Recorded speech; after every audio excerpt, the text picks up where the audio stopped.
too. So, all right, I believe we are good to go. Take it away, Marco. Yes, we are live. Thank you, everyone. My name is Marco Mendoza, and I'm the Outreach Counselor here in the Office of Financial Aid. And today we're going to be going over the topic of funding your education at CSUF. So thank you very much for joining us. We'll get started. A brief overview of our presentation. We're going to be touching some financial aid basics. So what applications we use at CSUF to determine your financial aid eligibility, your student portal, how to better navigate your student portal, understanding your financial aid award package, as well as answering some of your commonly asked questions along the presentation. And starting off with the most initial step of financial aid, the financial aid process, is the financial aid applications. There are two applications that we use here in the Office of Financial Aid. And the first is called the California DREAM Act application. Here at CSUF, we refer to it as the CDA. And then as an application has a priority deadline of March 2nd of 2021. So the priority deadline has passed, but students are still able to submit this application. This is an application that is meant for California residents who meet the AB 540 eligibility requirements. For those of you who may not be familiar with what AB 540 stands for, it stands for Assembly Bill 540, and it is a California law that was passed a number of years ago that allows students who previously were not eligible to pay the in-state tuition fees to now be able to and eligible to pay those in-state tuition fees. So historically, this has benefited the undocumented student population, but this is also something that is available for those who have a U visa or a TPS status. And the second application, and we would say the more common application, is the free application for federal student aid, or more commonly referred to as the FAFSA. This also has a priority deadline of March 2nd and is available for those who are US citizens, eligible non-citizens, have a valid social security number, a valid high school diploma, or a GED. And we do want to put a little plug in there for those of you who perhaps haven't submitted an application yet. Our federal school code is 001137. So this is what you can type in on either of these applications to make sure that our university and our department can receive your financial aid or financial application information. For those of you who may be FAFSA applicants, these are the various forms of financial aid that you could potentially receive. Starting with the federal grants, we're looking at things like the Pell Grant, the FSCOG grant, which stands for Federal Supplemental Educational Opportunity Grant, Federal Work Study. For any of you who may be interested in working on campus, perhaps in an office like ours, the Office of Financial Aid, the Outreach and Recruitment Office, or doing campus tours, things along those lines, you're welcome to look at the different federal work study options available for students on the Career Center website. More specifically, it's called the Titan Connections. It's a portion of the Career Center website where you can view any student positions that are available for federal work study applicants. And the last type of federal program or federal grant is what we call the Teach Grant. And this is a type of grant that is meant for those who are in teaching credential programs. So if you're interested in perhaps doing a teaching credential program in the future, enrolling in one here at CSUF, this is something you could potentially receive as a FAFSA applicant. And lastly, when we look at grants, the last category are the state grants. And this is comprised of the Cal Grant, the State University Grant, and the Middle Class Scholarship.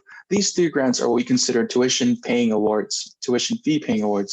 And these specific grants specifically pay for the tuition portion of your financial aid, but they cannot be received all at once, or a student cannot receive any combination of these three, only one at a time. So if the state of California, the state agency called CSAC, the California Student Aid Commission, if they let us know that you are eligible for the Middle Class Scholarship or you're specifically eligible for the Cal Grant, we'll go ahead and award you that, either of those two grants.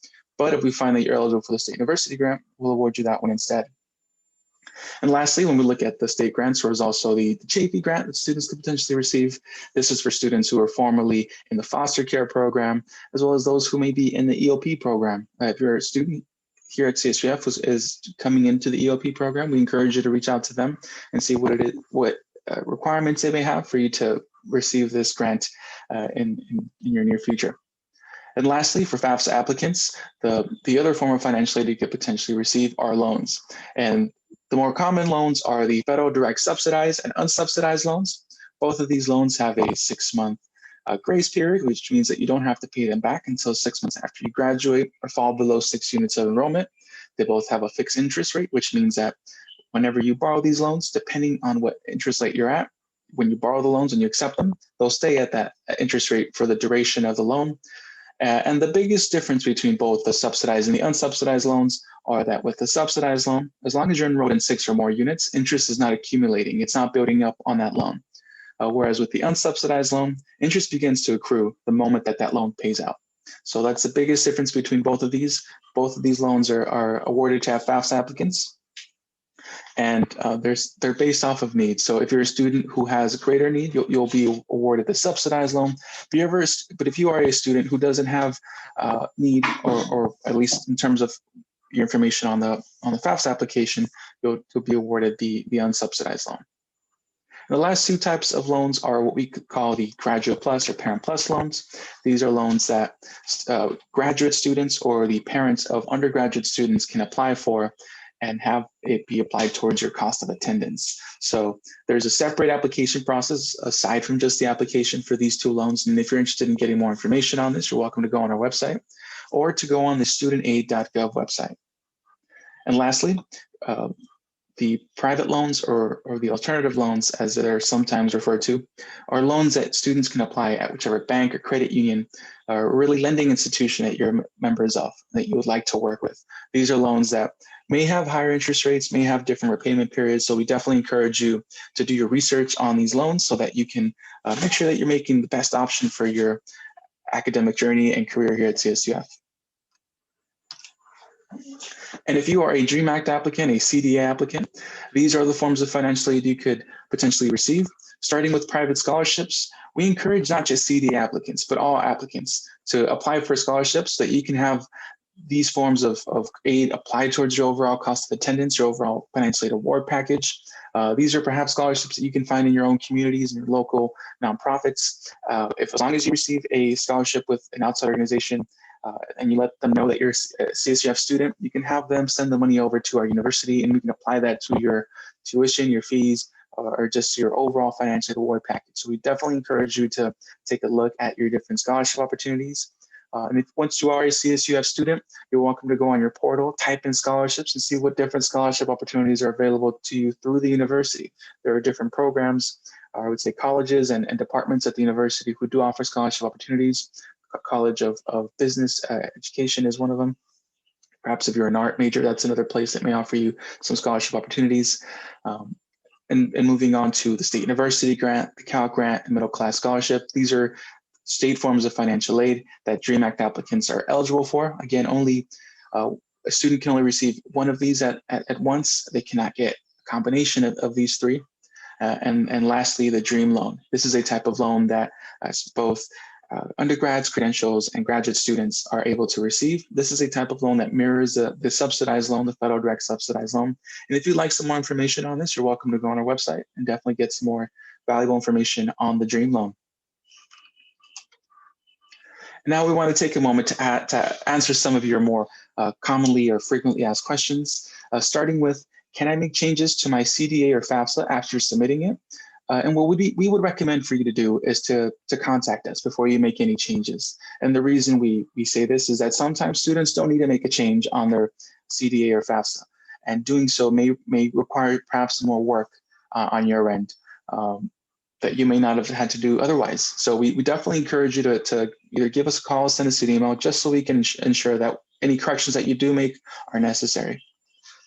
The next question, can I submit my CDA or FAFSA after March 2nd? And the answer is yes. Students are able to submit their DREAM Act or their FAFSA application after March 2nd, but they would no longer be considered a priority applicant. This means that your application would be after the due date, and we can't ensure that you would be awarded maximum amount of aid. When students are no longer considered priority applicants, they would miss out on the State University Grant, which is a limited, I guess you could say, source of funding in terms of what type of, how much a student can receive and how much a university receives for students. And we have to make sure that we award it as equitably as we can. And so a way for us to do this is to make sure that we award students who do everything by the priority deadline. So if you submit it after March 2nd, you can definitely submit your application after March 2nd, but you wouldn't be considered a priority applicant. And lastly, we want to let students know that if you're a FAFSA applicant, you can still be considered for federal aid, even after you submit it, even after you submit your FAFSA application by March 2nd. The next question, Well, where can I find my financial aid award package? And the answer is simple. It's on your CSUF student portal, and we'll go over that in just a bit. The next question is, can I enroll, or can my enrollment deposit be waived? And the answer to this is that students with 0 EFCs can have their enrollment deposit automatically deferred by the Office of Admissions. So this means that if your expected family contribution on your either CDA or FAFSA application was 0, it'll automatically be deferred by the Office of Admissions. So this means that it won't be waived. It'll just be paid for at a later time with your financial aid, once financial aid pays out later in the summer. And now we're going to go over how to better understand your financial award package, as well as how to better navigate your student portal. We want to let students know that we've began awarding newly admitted students in March, and we primarily we're looking at awarding students who, or have awarded students who were not selected for the financial aid verification process, and we'll go over that in just a bit and what that means. But you must be an admitted student in order to receive a financial award package, and you must have a FAFSA or CDA on file for the 2021-2022 academic year. And if you were selected for the financial aid verification process by the U.S. Department of Education, you absolutely must submit your documents by April 30th, which is this upcoming Friday. So we encourage you to submit any documents that you may have on your to-do list as soon as you can, and absolutely by April 30th. Now, if you're wondering where you can find your CSU student portal, you first want to go on the fullerton.edu homepage and click on the portion with the little lock that'll say students on it. Here you see the pointer with the arrow pointing right at it. Once you click on that, you'll then be taken to your student center. And here's where you can find a few different things, starting with your student center on the far left-hand side, and next to it, your Titan Online.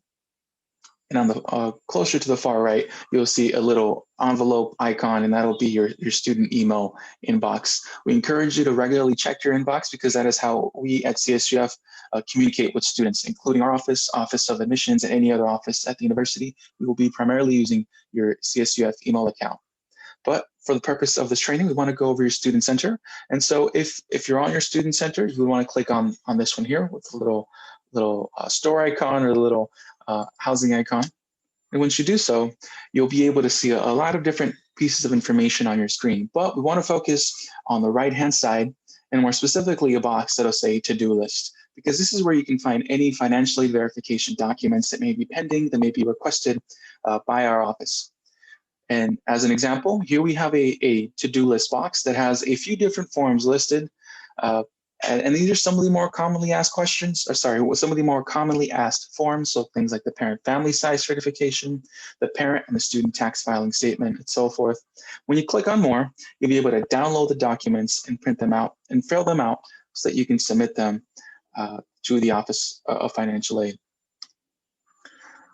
The priority deadline for submitting documents is April 30th, but we definitely recommend that students submit these documents earlier. All forms must be completed and submitted with any additional documentation to our office in order for us to consider them complete and have them be ready for review. So this means that if you are submitting perhaps a parent tax filing statement, that you include a copy of your parent's 1040 tax return, or a tax transcript from the IRS, along with that form that is on your to-do list. So not just the form, but any supporting documentation that is necessary.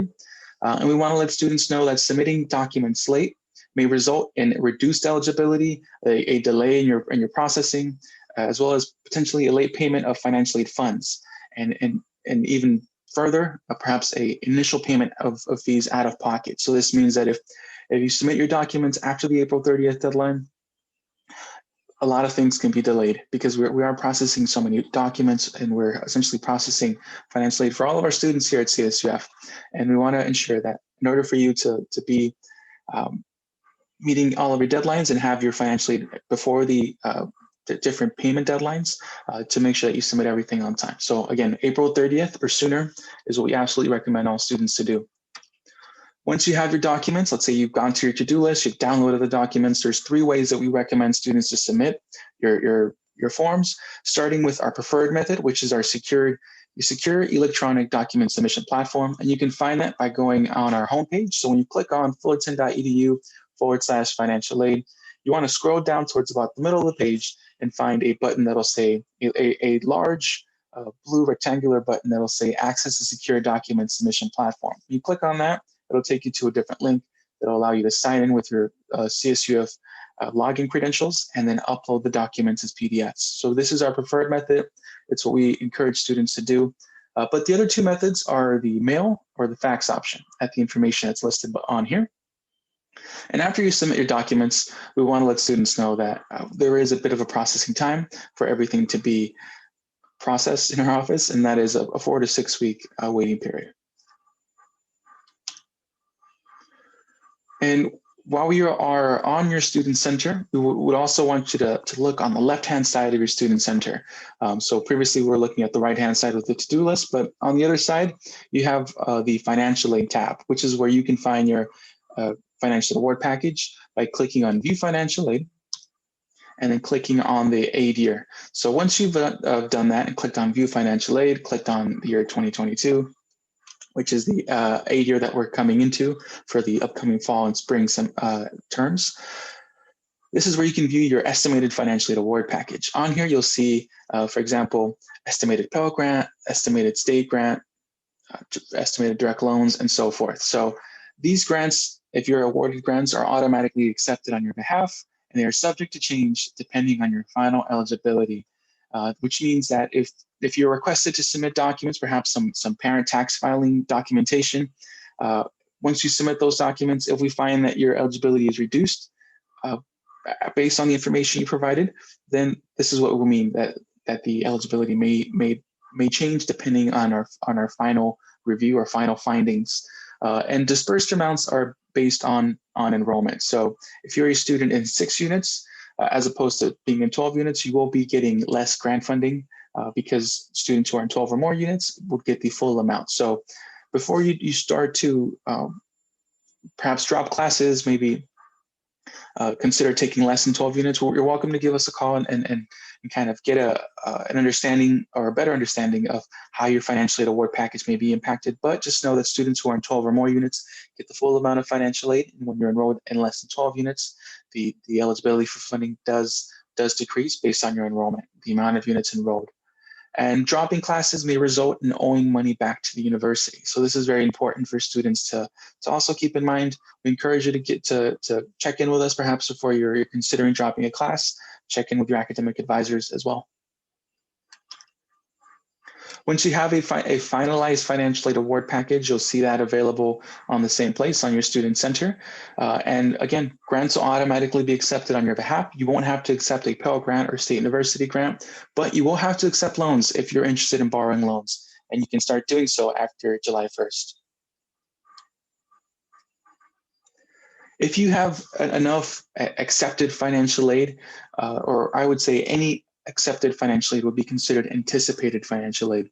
So this means that this is an amount that would be on your student center, and this is an amount that the Student Business Services Department, which is the department on campus that is in charge of collecting tuition and campus fees, if they see that you have financial aid that's accepted, they'll count it as anticipated financial aid. And this will be essentially money that will be applied towards your tuition and fees. But we want to let you know that anticipated aid must be enough to cover all tuition and campus fees. And if anticipated aid is not enough, the students are required to pay the difference between the tuition fees and the financial aid in order to avoid being disenrolled, meaning being dropped from your classes. So you'll be able to see your anticipated aid on your student center, on your portal, but we encourage you to make sure that it's enough to cover the balance of your tuition and fees, because if it isn't, you want to make sure you pay the difference. If you're considering or thinking about accepting your loans, the first thing you want to do is to accept them on your student portal. So going back to that View Financial Aid tab, you'll want to accept the specific amounts that you need for your financial aid award or for your tuition and fees here at CSUF.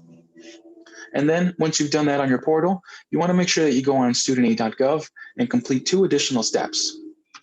The first is what is called the entrance loan counseling. And this is a type of you can think of tutorial that'll better educate you and guide you on what borrowing loans is really about and what some of these repayment periods will be like and so forth. It won't take you very long, perhaps 30 minutes to complete, but it's a valuable tool to better educate you on the loans that you may be borrowing.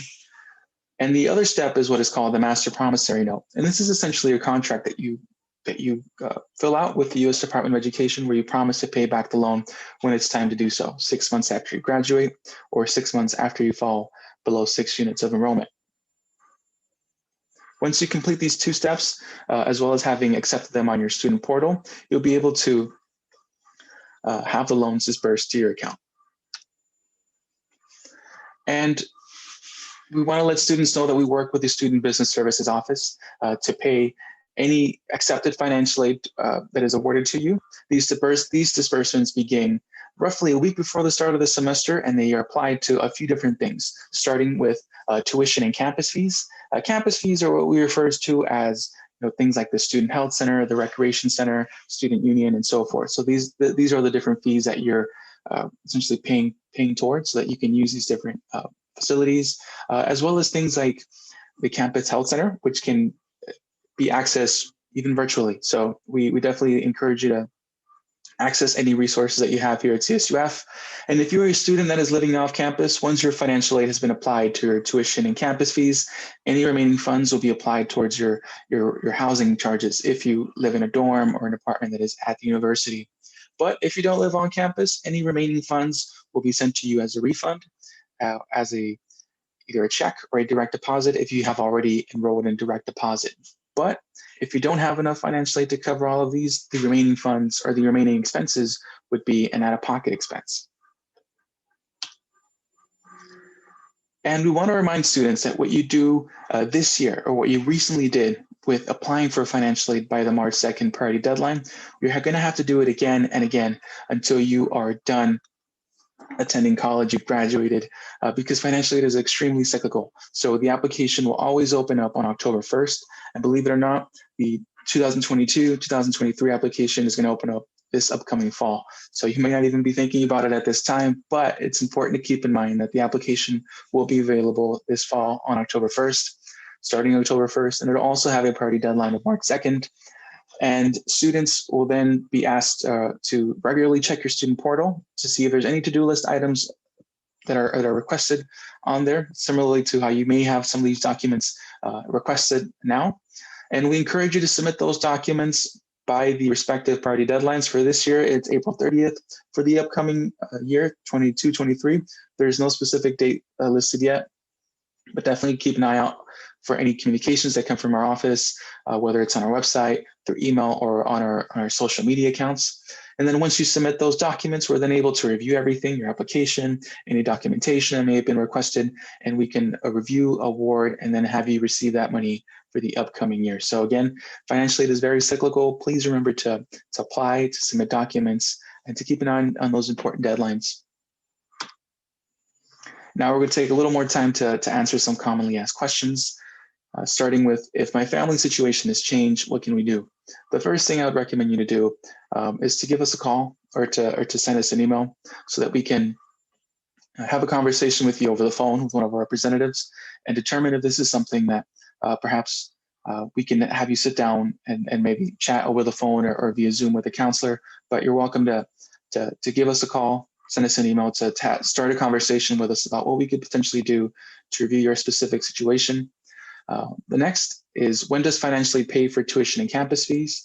And financial aid disperses 1 week before the start of the fall and spring semester. So something to keep in mind. Next, do I receive all of my financial aid at once? And the answer is no. Financial aid disperses at the start of every semester and is dependent on your enrollment at CSUF. So this means that if you're a student who is enrolled in fall and spring, you're gonna get half of your financial aid that's accepted roughly a week before the start of the fall semester, and the other half will be roughly a week before the start of the spring semester. But it's also dependent on the amount of units that you're enrolled in. Most of your grants will be dependent on how many units you're enrolled in. So if you're enrolled in 12 or more units, you'll get the full amount of the grant that you're eligible for. But if you're enrolled in less than 12 units, the amount of grant funding that you're eligible for will be adjusted depending on that unit count. The next question is, what happens to the financial aid left over after my tuition and campus fees are paid? And the answer is, if you have more financial aid accepted than the cost of tuition and campus fees, and you do not live on campus, so you don't live in a dorm or an apartment at the university, you will receive the remaining funds in the form of a check or a direct deposit. Again, if you want to sign up for a direct deposit, we definitely encourage you to do so. You'll get your money a lot sooner as opposed to having a check mailed to your address. But you can sign up for a direct deposit on your CSUF student portal on the same left-hand side that you previously accessed your View Financial Aid. It should be in that vicinity. The next question is, can I schedule a meeting with a financial aid counselor? And the answer is yes, you can schedule a meeting to meet with one of our counselors via a Zoom or phone, but we definitely encourage you to give us a call first to determine if you need to meet with a counselor. Most of your questions can be answered by one of our representatives over the phone. So we want to make sure that any of your questions that are in more general nature can be answered by one of our staff members. The next question is, who do I talk to if I have questions about tuition and campus fees? And we would encourage you to go on the Student Business Services website, sps.fullerton.edu, and view their different resources on there. And they also have their contact information listed on there. They are the department on campus that is in charge of collecting tuition and campus fees. We also launched a new feature recently on our website. So if you've already visited our website, there's a chance you've seen this feature. We're calling it Ituffy, and it's an opportunity for you to type in your questions and have them almost instantaneously answered by the Ituffy it's himself or themselves. So here, for example, we typed in, when will I receive my financial aid? And then as you scroll down, you'll see some different bits of information on there. So we definitely encourage you to go on our website and look at options like Ituffy to have some of your questions answered.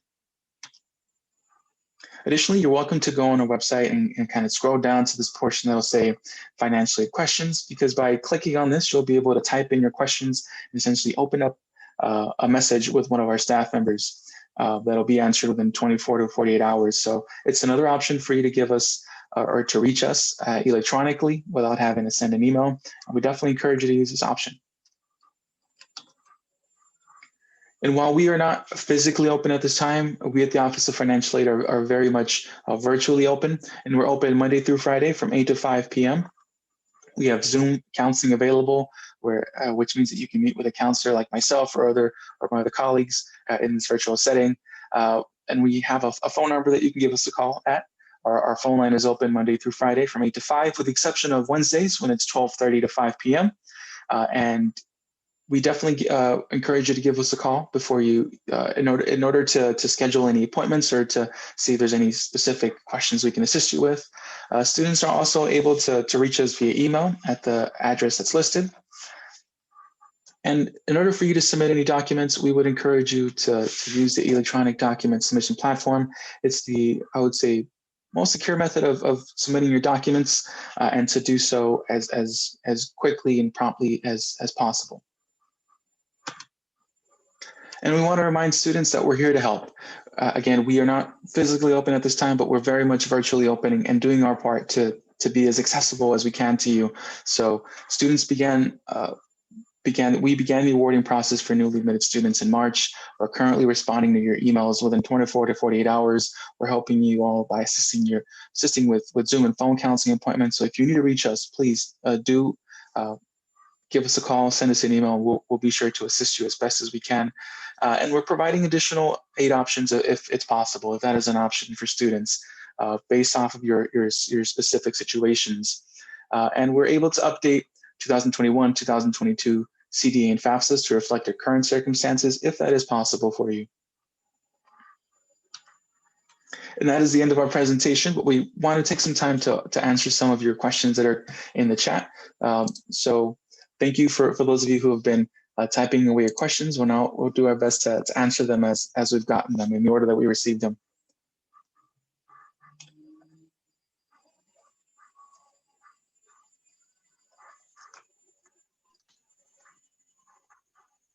So Marco, I sent you a question from a guest. Sure. I think it was regarding the Titan A deadline. Yeah. Do you see it on your end? Yes. Do you mind if I read it out loud? Yeah, go ahead. All right. The question says, hello, I was wondering if what it means to be in the Titan A group for registration. What this means is that you were essentially given an enrollment period. So essentially, you were allowed to enroll by starting by a specific time or date, and based off of that group, you will have a specific payment due date. You can find these specific due dates on the Student Business Services website, and I'll be sure to type that in for you all, so that if you want to look at those specific due dates, you can find them. I don't know the specific due date off the top of my head, so I don't want to give the wrong date, but each specific group has a different payment due date that's listed on there for them. So it's sbs.fullerton.edu. That's the website where you can find the information for Titan A, Titan B, and Titan C. So thank you for that question. I'm going to read another question that I have here, and it's asking, how do payment plans work? Where can we sign up for it? Great question. In order for a student to enroll in a tuition installment plan, you have to get in touch with the Student Business Services office. Nancy, I believe students might be able to do that electronically as well without actually having to contact someone. But if you have some questions, perhaps on the more in detail information, perhaps on how many installment plans are available or a student can make during their plan, you're welcome to give SBS a call or send them an email, and they can definitely assist you with more of that information. But essentially, if you are enrolled in a tuition installment plan, it'll help you break down your entire balance into smaller installments as opposed to paying it all at once. The next question is, how can we make sure our enrollment deposits were covered or are covered by the waiver? Great question, Alexandra. Once again, students don't have their enrollment deposits waived by the university, but if you have a 0 EFC, you can have that deferred, which means that you would be able to accept your admission offer and then have that enrollment deposit be paid at a later time when your financial aid disperses. But again, this is for students with 0 expected family contributions on the FAFSA, and this is something that is automatically applied to your account if you have a valid CD or FAFSA on file. I'm going to read a few more on here. It says, I see aid for the year for fall and spring, and I'm not sure what to do or how to accept my financial aid. I do not want loans, so do I decline those? Great question. If you are interested in only accepting any grants that are offered to you, the good thing or the good news is that grants are automatically accepted on your behalf, which means that you don't actually have to accept any of the specific grants that you are offered. And if you don't want the loans, you can actually leave them untouched and nothing happens. If you don't accept your loans, they won't automatically get accepted for you. So you're welcome to leave them as undecided, and that way only your grants get accepted on your behalf. Next question we're seeing here, a state university grant. Is that to cover tuition like how Fullerton College, the Fullerton College BOG waiver fee perhaps covers tuition? Great question, Alina. At CSUF, we do not have a BOG waiver or what is also referred to or now referred to as the California College Promise Grant. That is a grant that is specifically for the California community colleges. At CSUF, we're able to offer students the different types of grants we mentioned earlier, and only those specific types of state and federal grants. So state university grant, middle class scholarship, and Cal grant, they all go towards covering the tuition portion of your tuition and fees.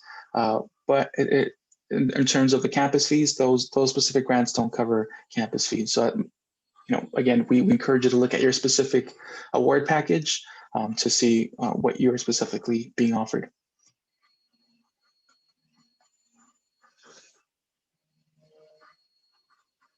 All right, I'm gonna look for some more questions here. Question here is asking us, how long do we have to accept student loans? I'm currently waiting to hear about free scholarships. Great question, Kelly. If you don't want to accept your loans, you can honestly leave them as undecided for most of the academic year. Even let's say you're currently a student enrolled here at CSUF, students can still accept the loans today from the entire academic year. So you have most of the academic year to accept your loans. So if you want to leave them undecided for the entire fall semester, upcoming fall semester, you can do that and then accept them in the spring if that's something you need at that time. I'm going to read another question here. If I'm attending the fall 2021 term, when do I accept my financial aid package? And if I do not want loans, what should I do? Again, if you're awarded grants, the grants are automatically accepted on your behalf. No need to go in there and accept. And if you don't want the loans, you can leave them as undecided. And if you need them at a later time or want them at a later time, you can always go back in and accept them if you leave them as undecided.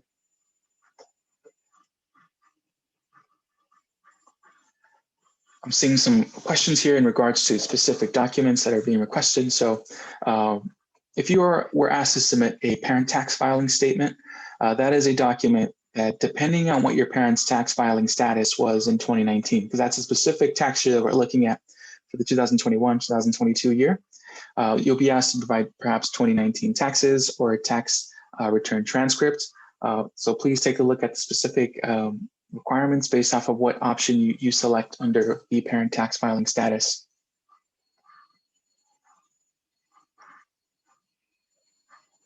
Looking for some more questions that perhaps haven't been asked yet.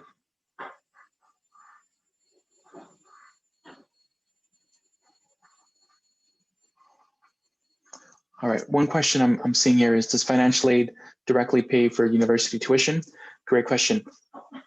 Any accepted financial aid, meaning a grant or a loan, will automatically go towards paying the tuition and fees on your account. And if there are any remaining funds after the tuition and fees, and let's say you're a commuting student, you'll have that money, that remaining fund, the excess fund, sent to you as a refund in either the form of a check or a direct deposit. But if you're living on campus, those remaining funds after tuition and campus fees will be sent towards covering the on-campus portion or the on-campus fees. And then the third option is that if you don't have enough to cover the tuition and campus fees, it'll cover as much as the accepted aid amount, and then any remaining funds will have to be an out-of-pocket expense. One of the questions here is asking, what if I can't get the IRS tax transcript? If you're unable to get the tax transcript, we encourage you to submit the 2019 1040 tax return. That is the second option you have for submitting tax information.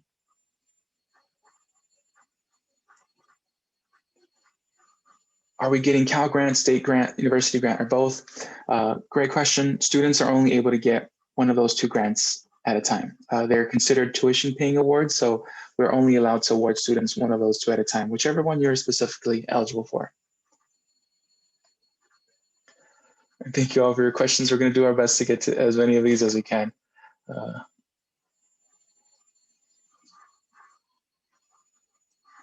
Students are able to submit their financial aid applications even now, even after March 2nd. The June 30th deadline is something that is, I know that the FAFSA puts out there, but if a student submits their application after June 30th, we'll still review it and see what we can award a student in terms of financial aid, but we definitely encourage you to do it as soon as possible so you can be awarded in time for the upcoming fall semester. So if you haven't already submitted a FAFSA or DREAM Act, please review it so you can have it be reviewed and you can be considered for financial aid. Getting a Cal Grant question here. Do I get Cal Grant A and B, or do I get a combination? We only award students whichever Cal Grant you are eligible for. So the California Student Aid Commission, it's a state agency that awards the Cal Grants and the middle class scholarships. They communicate with us here at CSUF and they let us know which specific Cal Grant to award you, whether it's A or B.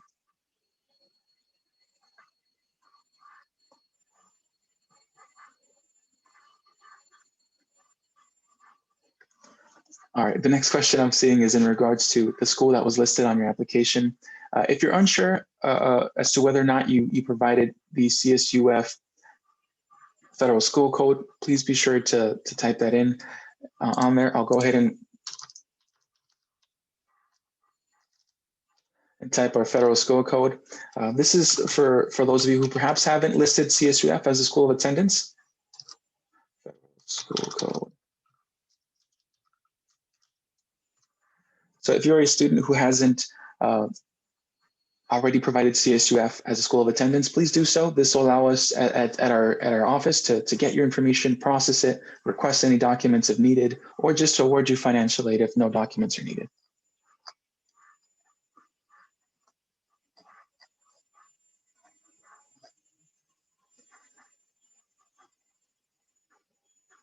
Yes, for anyone who who perhaps, I'm going to go back to our contact info.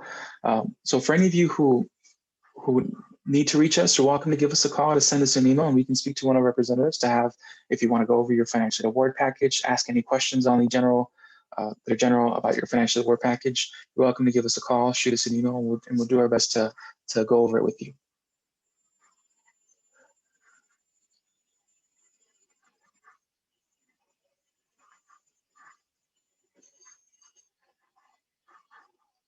All right, I'm going through these, and some of these I've already spoken about.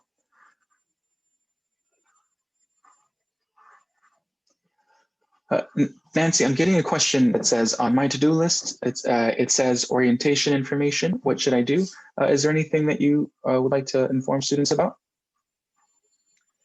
Sure, yeah. So it's just a friendly reminder, and it's not really anything you need to do for orientation.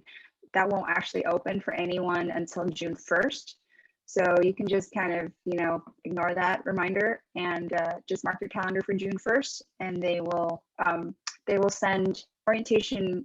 The Department of Orientation will send everyone emails in the next few weeks about orientation and what that's going to look like.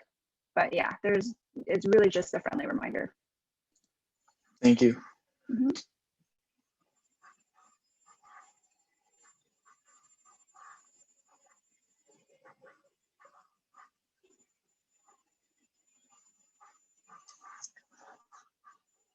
See, so I'm seeing a question here about calling our office and experiencing perhaps a longer than expected wait time.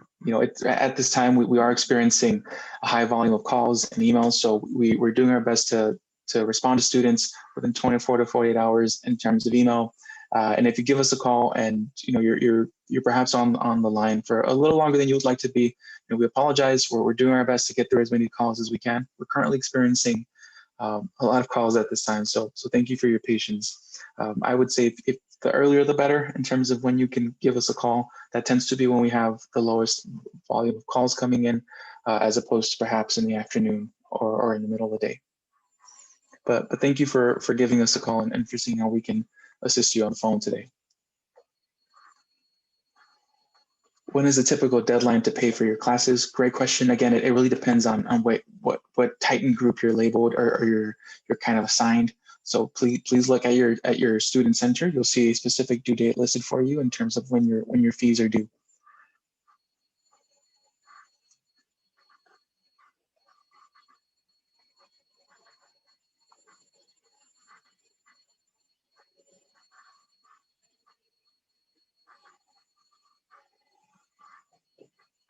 I'm seeing a question here in regards to the EOP grant.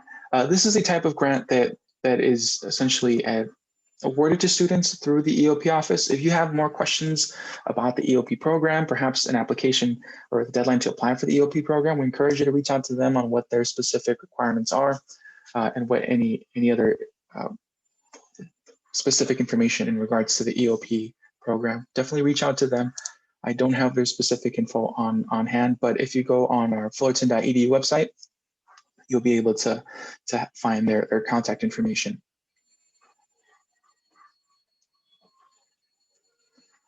We'll definitely have this footage recorded for you later this week. We definitely have through our office some recorded presentations as well through our Office of Financial Aid YouTube account, and we have some of these videos on our website at this time in regards to assistance with how to submit any to-do list items, any verification documents that are pending. You'll be able to find some resources on our website with FAQs with a video that will guide you through some of the more commonly asked or requested documents. And so our YouTube account will be great. I know that the outreach and recruitment office also posts a lot of great videos on their YouTube account that you'll be able to view as well.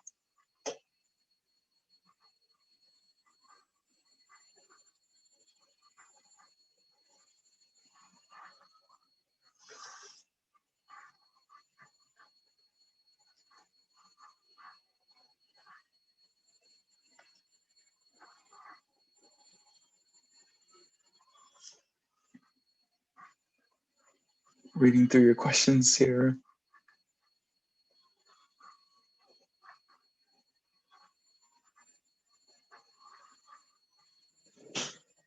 Nancy, are newly admitted students, newly admitted transfer students able to meet with an academic advisor before orientation, or is it typically done during the orientation process? So I have been told that for this, orientation cycle, you will receive an email on May 17th to your student email directly from your academic college with advising information. So it varies depending on your academic college and your major. So you'll get more information in the next few weeks. So please be on the lookout for that. So orientation is something you will do online starting on June 1st. And then depending on your academic college, you will do major advising separate from orientation. And then after you do major advising, you will be able to register for classes for fall, sometime in June. Thank you. I'm seeing a question here in regards to processing time for any forms that you submit. We work on a 4 to 6 week turnaround time, so we'll do our best to process your documents within 4 to 6 weeks of submitting them.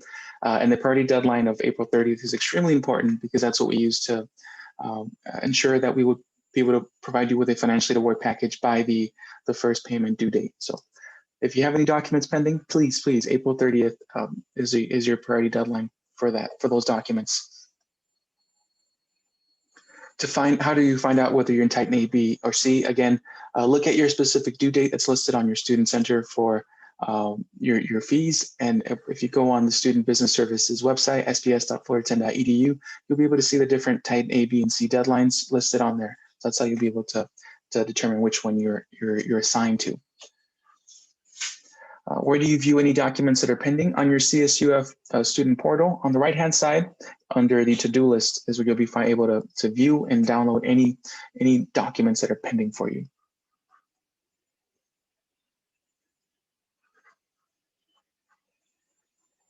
I'm seeing a question, Nancy, in regards to the orientation fee. Is there a specific fee that students can expect to see on there for orientation? Yes, orientation is going to cost $30 for everyone this summer, and you will pay the $30 when you go to complete the orientation module. Thank you. Yeah, so for the person who asked me about the orientation fee, yeah, $30, the $250 fee is most likely referring to the enrollment deposit for those of you who have been offered admission.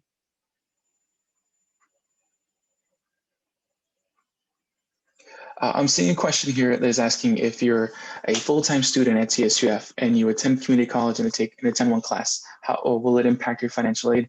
A student can only receive financial aid at one college or university at a time, so you wouldn't be able to receive financial aid at both. I would encourage you to make sure that you don't receive financial aid at your community college. And the reason I say that is that your cost of attendance is greater at CSUF. So you wouldn't want to miss out on the funds that you could potentially receive at CSUF by receiving them at a community college instead.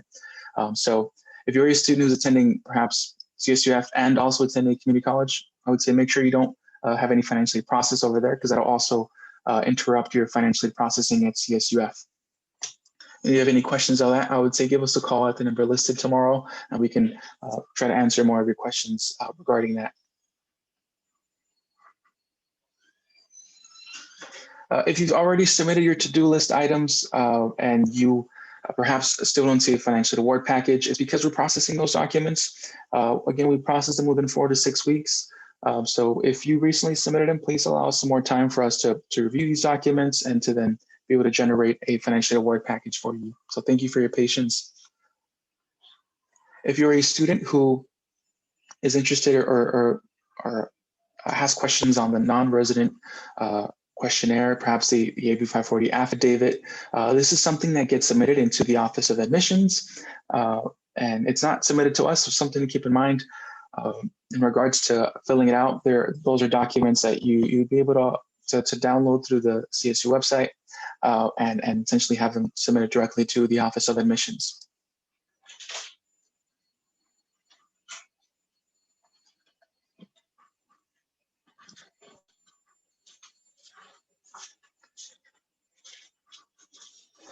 It looks like we're seeing a question that asks, when do we have to enroll to classes? So for newly admitted students, are there specific dates?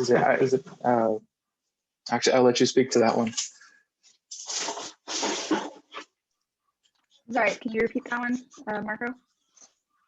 Yeah, I'm seeing a question that says, when do we have to enroll for classes? Oh, okay. So like I mentioned earlier, you will do orientation online June 1st. Starting May 17th, you'll receive email communication from your academic college regarding major advising. After you do online major advising, you will be able to register for classes. So for incoming students, whether you're freshmen or transfer students, that should be sometime in June.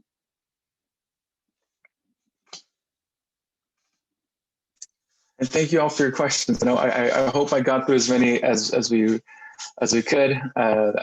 You were all asking really great questions, so thank you very much. Are there any last burning questions we have here? Thank you so much, Marco. You're a champ for taking all these questions. We really do encourage everyone else who still has specific questions to reach out to our financial aid office. They are very helpful and are ready to assist you via those channels on the screen. We are winding down. We have a few more minutes. So I think we got through most of them. I'm seeing one here, still kind of asking about a question asking about the non-resident tuition information. We at the Office of Financial Aid aren't able to really advise you too much on residency. The residency folks at the Office of Registration, Records and Registration will be the best people to answer your residency related questions. If you have questions about your AB 540 affidavit, your residency questionnaire, please reach out to the Office of Admissions for those questions. But residency related questions, please reach out to the email listed so they can better assist you with those. Definitely. Yeah, and again, any really specific questions, please reach out to us via phone, via email, and we'll do our best to get back to you within 48 hours via email.